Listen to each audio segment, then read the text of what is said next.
నియమమును అందుకొనలేదు. వారు ఎందుకు అందుకొనలేదు? వారి విశ్వాసం మూలముగా కాక క్రియల మూలముగానైనట్లు దాన్ని వెంటాడిరి. ఇదిగో నేను అడ్డురాతిని అడ్డుమడను సియోనులో స్థాపించుచున్నాను, ఆయన యందు విశ్వాసం ఉంచువాడు సిగ్గుపరచబడడు అని వ్రాయబడిన ప్రకారం వారు అడ్డురాయి తగిలి తొట్రుపడిరి. చిన్న మాట ప్రార్థన చేద్దాం. జీవంగల తండ్రి, నీకు వందనాలు. ఇంతవరకు నీ దాసురాలు చెప్పిన సాక్ష్యమును బట్టి వందనాలు. వారు ఏ రీతిగా రక్షణను పొందారో, వారి ఎడల మీరు చూపించిన ప్రేమను మా మధ్యలో పంచుకోవడానికి సాయం చేసావు. అవును ప్రభా, ప్రతి మనిషి రక్షణ పొంది నువ్వు ప్రభా నా తండ్రి నీ రాజ్యానికి వారసులు అవ్వాలని నువ్వు ఆశపడుతూ ఉన్నావు. దయచేసి మీ సన్నిధిలో మాతో ఉండి నాయన ఈ సమయమును మాతో మాట్లాడమని కృపమని యేసయ్య నామములో స్తుతించి వేడుచున్నాము తండ్రి, ఆమేన్. ప్రభునందు దేవుని బిడ్డలారా, అన్యజనులు పొందిన రక్షణను ఇశ్రాయేలీయులు ఎందుకు పొందలేదు? అన్ని జనాలకి రక్షణ దొరికింది, ఇశ్రాయేలీయులకు రక్షణ దొరకలేదు. 30వ వచనంలో అంటాడు, నీతిని వెంటాడని అన్యజనులు నీతిని అనగా విశ్వాసమూలమైన నీతిని పొందిరి. అలాగే ఇశ్రాయేలు నీతి కారణం నియమం వెంటాడినను ఆ నియమం అందుకొనలేదు. వెంటాడిన అన్యజనులేమో నీతిని పొందారట, వెంటాడిన వారేమో ఏం పొందలేదు చెప్పండి? ఆ నీతిని పొందలేదంటే. ఎందుకు పొందలేదో చిన్న జవాబు చెప్పాడు అక్కడ.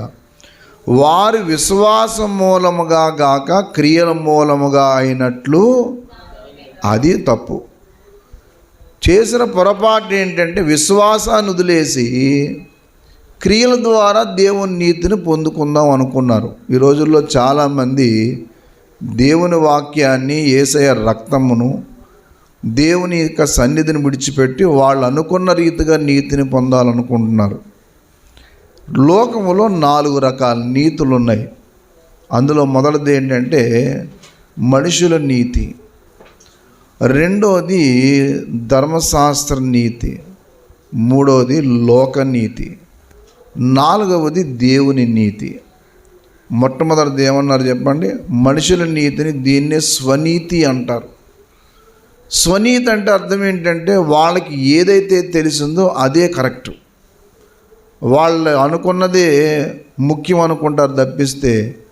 ఈ స్వనీతి వల్ల ఒక రకమైన గర్వానికి లోబడిపోతారు. అందుకే దేవుని యొక్క సన్నిధిలో ఎప్పుడు స్వనీతిని మనం ఆధారం చేసుకోకూడదు. సామెత గ్రంథము 5వ అధ్యాయము 3వ అధ్యాయము 5వ వచనం చూడండి. సామెతల గ్రంథము 3వ అధ్యాయము 5వ వచనం, నీ స్వబుద్ధిని ఆధారము చేసుకొనక నీ పూర్ణ హృదయముతో నమ్మకం ఉంచు. నీ స్వబుద్ధిని ఆధారం చేసుకోవద్దు, నీ పూర్ణ హృదయంతో దేవుని యందు ఏముంచాలి? చాలామందికి సొంత బుద్ధి మీద ఆధారపడి దేవుడి మీద విశ్వాసం కోల్పోతారు. చదవాలి, నీ ప్రవర్తన అంతటి యందు ఆయన అధికారమునకు ఒప్పుకొనుము, సరళము చెయ్యను. నేను జ్ఞానిని కదా అని నువ్వేం చేయొద్దు అనుకొనవద్దు. యెహోవా యందు భయభక్తులు కలిగి నీ స్వబుద్ధిని వదిలేయాలి. నీకున్న జ్ఞానము దేవుని జ్ఞానం ముందు పనిచేయదు. ఎప్పుడు కూడా మన బుద్ధి మీద, మన జ్ఞానం మీద, మన నీతి మీద ఆధారపడకూడదు. స్వనీతి చాలా ప్రమాదకరమైంది. రోమాపత్రిక 10వ అధ్యాయము 2వ వచనం చూడండి. రోమాపత్రిక 10వ అధ్యాయము 2వ వచనం, వారు దేవుని యందు ఆసక్తి గలవారని వారిని గురించి సాక్ష్యం ఇచ్చుచు ఉన్నాను, అయినను వారి ఆసక్తి జ్ఞానానుసారమైనది కాదు. చదవాలి, యాలయనగా అది వారు దేవుని నీతిని ఎరగక అది తమ స్వనీతిని స్థాపింపబూనుకొనుచు దేవుని నీతికి ఏం చేయలేదు, లోబడలేదు. దేవుని యందు ఆసక్తి ఉందా అంటే ఉంది, కానీ ఆసక్తి ఎలాంటిది కాదు చెప్పండి? జ్ఞానానుసారమైంది కాదు. దేవుని మీద ఆసక్తి ఉంటే సరిపోదు. జ్ఞానానుసారంగా ఉండాలి.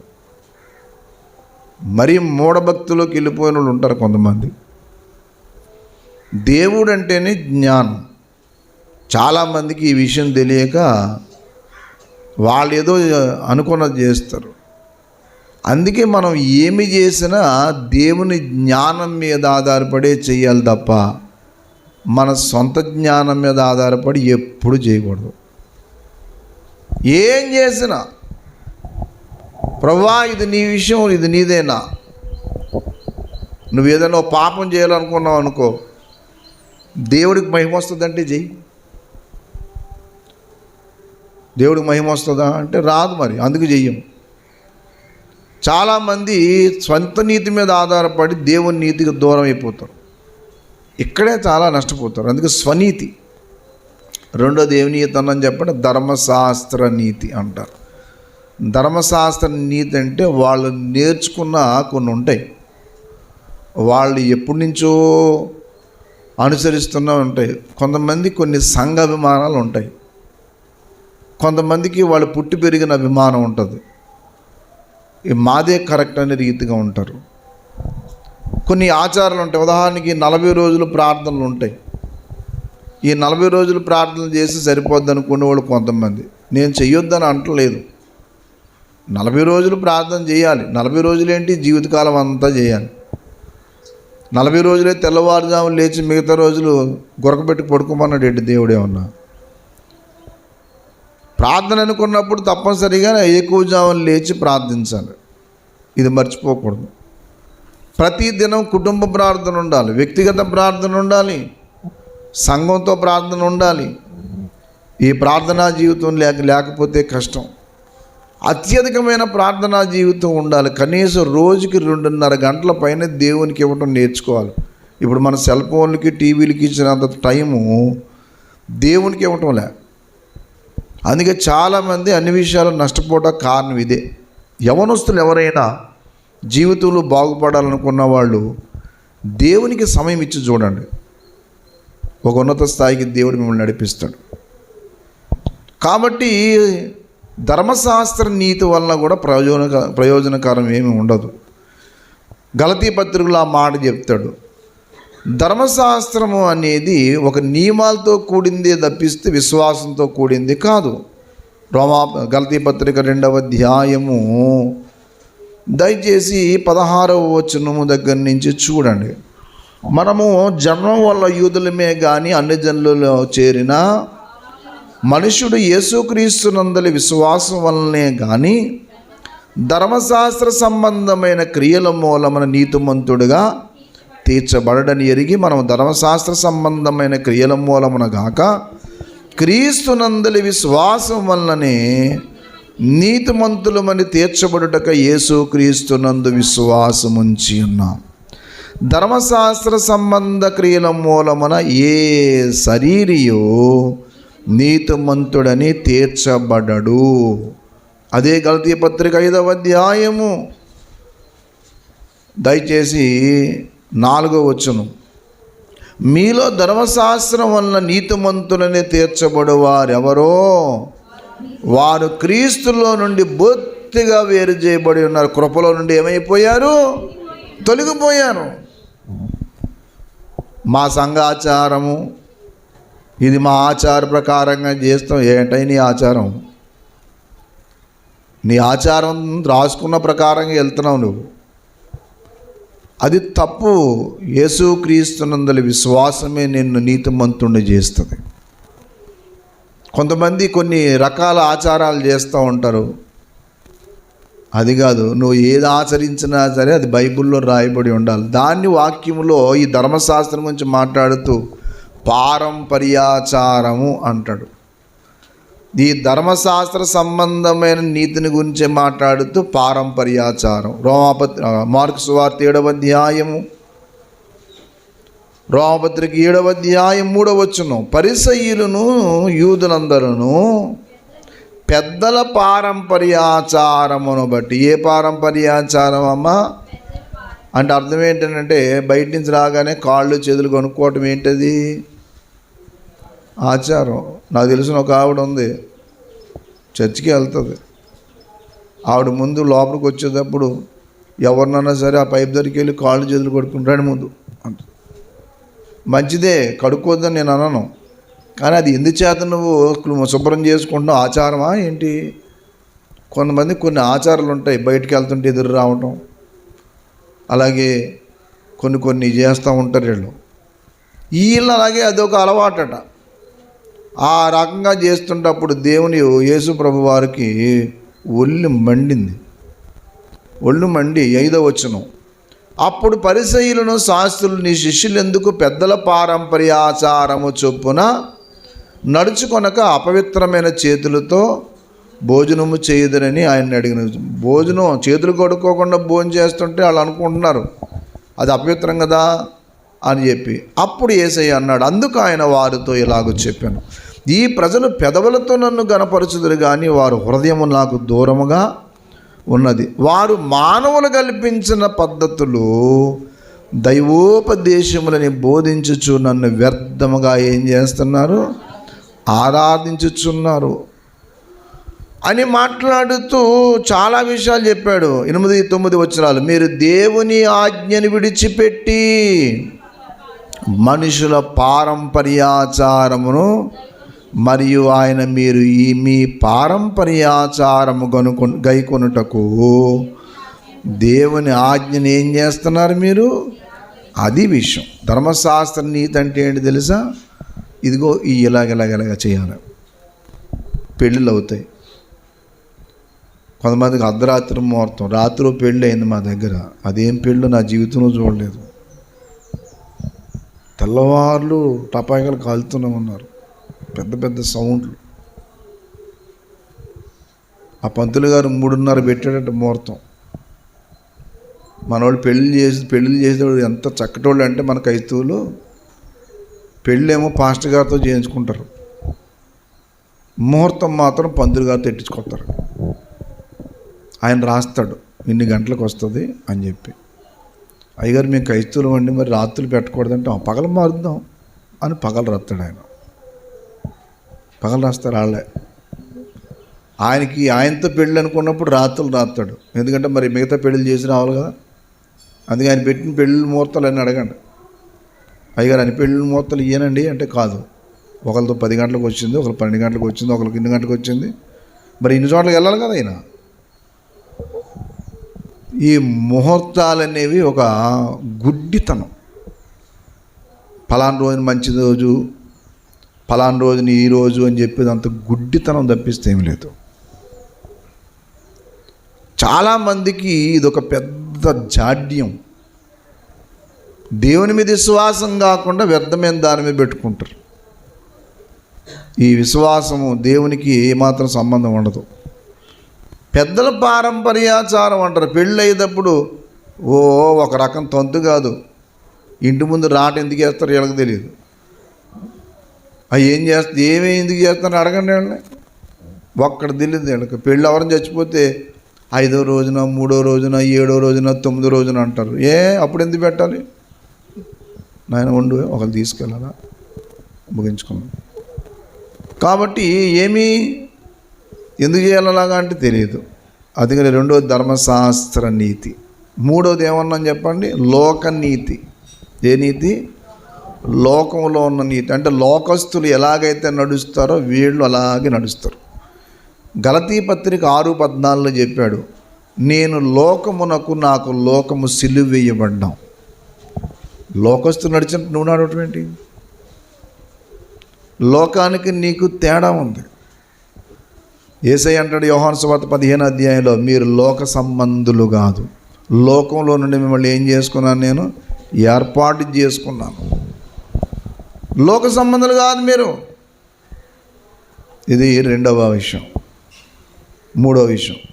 4వది దేవుని నీతి. ఏ నీతి చెప్పండి? ఇశ్రాయేలీయులు ఫెయిల్ అయింది ఎక్కడ చెప్పండి? దేవుడు ఏదైతే చెప్పాడో అది వదిలేసి ధర్మశాస్త్రం పట్టుకుని ఏలాడదాం అనుకున్నారు. అది అందుకు వాళ్ళకి ఆ నీతిని అందుకోలేకపోయారంటే అది మనం చదువుకున్న వచనం. రోమాపత్రిక 9వ అధ్యాయం చివరి మాట, ఒక మాట అక్కడ మాట్లాడుతూ వారి విశ్వాసం మూలముగా కాక క్రియల మూలముగానైనట్టు దానిని అది. కొంతమంది ఆదివారం ప్రభు శరీరం అంటే పెద్ద ఏం కాదు, అది వాక్యానుసారం. అది వీళ్ళకి ఆదివారం ఆరాధన ముఖ్యం కానీ ప్రభు శరీరం ముఖ్యం కాదనుకుంటారు. బాబు, నువ్వు బాప్తీసం తీసుకోవటం మొదటి మెట్టు. పాపక్షమాపణ పొంది బాప్తీసం తీసుకోవాలి. బాప్తీసం తీసుకోకుండా ఈ పాస్టర్ గారికి భోజనం పెట్టినా, టీ ఇచ్చినా, కాఫీ ఇచ్చినా, లేకపోతే కానుకలు ఇచ్చినా, ఈ దశంభాగులు ఇచ్చినా వృధా ప్రయాస, వ్యర్థ ప్రయాస ఇదంతా. నువ్వు పాపలను ఒప్పుకొని బాప్తీసం తీసుకుని దేవుని నీతిలోకి రాముందు, అప్పుడు నువ్వు రక్షించబడి ఏం చేస్తావు అంటే పరలోక రాజ్యానికి వారసులు అవుతావు. అంతేగాని పాస్టర్ గారు కనపడగానే ప్రార్థన చేయించుకుని చేతిలో కానుకెడితే పరలోకం వెళ్ళావు. పరలోకం వెళ్ళాలనుకున్న ప్రతి వ్యక్తి దేవుని నీతి మీద ఆధారపడవలసిందే. నీ నీతి పక్కనెట్టు. మనం మంచోళ్ళం అయినంత మాత్రాన పరలోకానికి వెళ్ళాం. చాలామంది అనుకుంటారు మంచోళ్ళు అందరూ వెళ్తారు. ఎవరు చెప్పాడు? ఒక ఆయన పాస్టర్ గారే. ఒక సినిమా యాక్టర్ చచ్చిపోయాడు, చాలా మంచి కార్యక్రమాలు చేసాడట కర్ణాటకలో. ఖచ్చితంగా పరలోకం వెళ్తాడని చెప్తున్నాడు. బాబు, అలాగైతే అందరూ వెళ్తారు. యేసయ్య రక్తము లేకుండా, బాప్తిస్మము లేకుండా, దేవుని నీతిని అనుసరించకుండా ఏ ఒక్క వ్యక్తి పరలోకానికి వెళ్ళడు. నువ్వు ఎన్ని కార్యక్రమాలు చేసుకో, ఎన్ని రకాల స్వస్థతలు చేసుకో, స్వస్థతలు అనేవి ఒకటి వస్తే ఇంకో రోగం వస్తుంది, దానికి పెద్ద ఏం కాదు. ఒక సమస్య పోతే ఇంకో సమస్య వస్తుంది. కానీ రక్షణానుభవం పొందు, అప్పుడు దేవుని నీతి మీద ఆధారపడతావు. యేసు ప్రభువు బాప్తీసు యోహాన్ దగ్గరికి వచ్చినప్పుడు బాప్తీసం తీసుకోవడానికి వస్తుంటే యేసయ్య నిరాకరిస్తాడు. నీతో నేను బాప్తీసం పొందాను, నువ్వు నా దగ్గరికి వచ్చావేంటి అని అంటే యేసయ్య అన్నాడు, నీతి యావత్తు ఎలాగూ చేయటం మనకు తగినది, ఇప్పటికే కానిమ్ము. అంటే ఎందుకు తీసుకుని తెలిసి యేసయ్య, మనము ఈ క్రమాన్ని అనుసరించవలసిందే. నీ క్రమము దేవుని వాక్యము కొరకు సరి చేసుకోవాలి. అంతేగాని లేదండి అయ్యా నేను ఇదే అనుసరిస్తాను, అనుసరించుకో, కానీ నష్టపోతావు. అక్రమము చెయ్యవారలారా నా యొద్ద నుండి మీకు పేరట నేను ఇన్ని చేయలేదు, ఇన్ని అద్భుతాలు చేయలేదా, ఇన్ని కార్యక్రమాలు చేసావయ్యా, కానీ నా వాక్యక్రమాన్ని వదిలేసుకున్నావు. నాకు కావాల్సింది నీ క్రమం కాదు, నా క్రమం. నీకు నచ్చి ఉండినట్టు ఉంటాం కాదు, నాకు నచ్చినట్టు ఉండాలి. కాబట్టి చివరి మాట చెప్తున్నాను, ఏ నీతిని అనుసరించాలనుకుంటున్నావు? అందుకని ఆ మాట అన్నాడు, విశ్వసించిన వాడు సిగ్గుపడడు. క్రియల మూలంగా చేస్తే సిగ్గుపడతాయేమో కానీ క్రీస్తునందలి విశ్వాసంతో వెళ్ళినప్పుడు మాత్రం ఎప్పటికీ సిగ్గుపడవు. కాబట్టి ఆయన యందు విశ్వాసంతో జీవిద్దాం.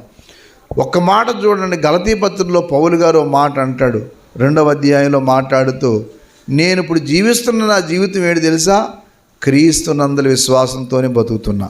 2వ అధ్యాయం గలతీ పత్రిక 20 వచనం, నేను క్రీస్తుతో కూడా సిలువ వేయబడి ఉన్నాను, ఇకను జీవించువాడు నేనుగాను, క్రీస్తే నా యందు జీవించుచున్నాడు. నేను ఇప్పుడు శరీరమందు జీవించుచున్న జీవితము నా కొరకు తన్ను తాను అప్పగించుకొనిన దేవుని కుమారుని యందలి విశ్వాసం వలన దేవునికి స్తోత్రం కలుగును గాక. నేను క్రీస్తుతో ఏం చేయబడ్డాను? సిలువ. చచ్చిపోవాలి నువ్వంటే అర్థమేంటి తెలుసా? గత జీవితానికి సంపూర్ణంగా చావాలి. చచ్చిపోయానంటావు, అప్పుడప్పుడు బతుకుతావు. చచ్చిపోయానంటావు, అప్పుడప్పుడు పాపం రహస్యంగా చేస్తావు. చచ్చిపోయానంటావు, అందరు చూస్తే ఒకటి, చూడకపోతే ఒకటి చేస్తావు. ఇంక నువ్వు క్రీస్తునందు విశ్వాసం ఏముంది నీకు? అందుకని ఆ మాట అంటే క్రీస్తు కూడా చచ్చిపోయాను ఇప్పుడు అంటే అర్థం తెలుసా? ఆ పాత పౌలు గారు ఎప్పుడు చచ్చిపోయాడు. ఇప్పుడు బ్రతుకుతున్న వ్యక్తి ఎవరు చెప్పండి? క్రీస్తునందరి విశ్వాసంతో క్రొత్త వ్యక్తి. ఒకసారి మార్టిన్ లూథర్ గారి ఇంటికి వెళ్ళి ఒక ఆయన అడిగాడంట, ఇంట్లో మార్టిన్ లూథర్ గారు ఉన్నారండి అన్నట్టు. మార్టిన్ లూథర్ గారు అన్నాడట, మార్టిన్ లూథర్ గారు ఎప్పుడు చచ్చిపోయాడు. మరి ఇప్పుడు ఎవరు ఉంటున్నారంటే యేసుక్రీస్తు ఉంటున్నాడు ఇంట్లో. ఆ పాత వ్యక్తి ఎప్పుడో చచ్చిపోయాడు, నువ్వు చచ్చిపోయావు. మరి నీ పాత జీవితం చనిపోయిందా? ఇంకా అప్పుడప్పుడు బయటకు వస్తుందా? కాబట్టి ఏ నీతి మీద ఆధారపడతావు? కాబట్టి యేసయ్యనందు విశ్వాసంతో ముందుకెళ్దాం. దేవుడు ఆ కృప మనందరికీ దయచేయును గాక. ప్రార్థన చేసుకుందాం. మోకరించండి, ప్రార్థన చేద్దాం. దేవా, ఇశ్రాయేలీలు నీ నీతిని అందుకోకపోవట కారణం విశ్వాసం మూలముగా గాక క్రియల మూలంగా అందుకుందాం అనుకున్నారు వాళ్ళు. నేను నా క్రియల ద్వారా ఎప్పటికీ నీతిమంతులను కాలేను. నా స్వనీతిని తీసేయండి. మనుషుల నీతి, లోకనీతి నాకొద్దు ప్రభువా. ధర్మశాస్త్ర నీతి కూడా వద్దు. యేసయ్యా, నీ అందరి విశ్వాసం వల్ల నీతే నాకు కావాలి. నువ్వు అనుకున్న రీతిగా నువ్వు ఉండటం కాదు, దేవుని వాక్యానికి అనుగుణ్యంగా నువ్వు మారు. అప్పుడు నీ జీవితం ఒక ఉన్నతంగా దీవించబడుతుంది. ప్రేమ కలిగిన మా తండ్రి, పరిశుద్ధుడైన ప్రభువా, నీకే వందనాలు. ఇశ్రాయేలీలు వారు ప్రభువా నీ నీతిని అందుకోకపోవట కారణం ఏంటో చెప్పావు. విశ్వాసం మూలముగా గాక క్రియల మూలంగా అందుకుందాం అనుకున్నారు. అయితే సియోనులో నువ్వు స్థాపించబడిన ఆ రాయి నువ్వే, నీ అందే విశ్వాసం ఉంచాలని మాట మర్చిపోయారు. మేము కూడా చాలాసార్లు మేము నీ పేరట ఏదేదో చేస్తున్నాం అనుకుంటాం తప్ప నీ మీద మాత్రం ఆనుకోవనైనా. మా సొంత నీతి, సొంత జ్ఞానము మమ్మల్ని పాడు చేస్తుంది. అనుదినము వాక్యములో, ప్రార్థనలో, విశ్వాసంలో ఎదగవలసిన బదులు మేము అనుకున్న రీతిగా నడుస్తూ ఉంటాం. ఇగో కూడి వచ్చిన వారు ఎంతమంది దివారాత్రి వాక్యం ధ్యానిస్తున్నారు, ప్రార్థన మీదను విశ్వాసం మీదను ఎంత ఆధారపడుతున్నారో నీకే తెలుసు. వారి హృదయాల్ని దర్శించండి నాయన. మా జీవితాలు వాక్యానికి అనుగుణ్యంగా వాక్య పునాదుల్లో కట్టబడితేనే తప్ప మా ఇష్టం వచ్చినట్టు జీవిస్తే మేము వెళ్ళలేమని గ్రహించుకోవడానికి సహాయం దయచేయమని. వారు దేవుని యందు ఆసక్తి కలిగిన వారే కానీ వారి ఆసక్తి జ్ఞానానుసారం కాదని స్వనీతి మీద ఆధారపడ్డ వ్యక్తులు హెచ్చరించావు. మమ్మల్ని కూడా హెచ్చరిక చేస్తూ ఉన్నావు. కూడి వచ్చిన ఎవరస్తుల్లో పెద్దవారిలో నేటికి మీ మీద ఆనుకోకుండా సొంత జ్ఞానం మీద ఆనుకొని బాప్తీసము లేకుండా ఏదో వస్తున్నాం వెళ్తున్నాం అనుకున్న వాళ్ళు ఎవరుంటే వాళ్ళని సంపూర్ణంగా రక్షించండి, దర్శించమని. వింటున్న వారందరినీ మీరే బలపరచమని యేసయ్య నామములో నీ నీతి మీద ఆదుకున్న కృపమ్మని క్రీస్తు ప్రభువును స్తుతించి కనపరిచి వడుచున్నాం తండ్రి. ఆమేన్. ఆమేన్. అందరూ లేచి నిలబడండి.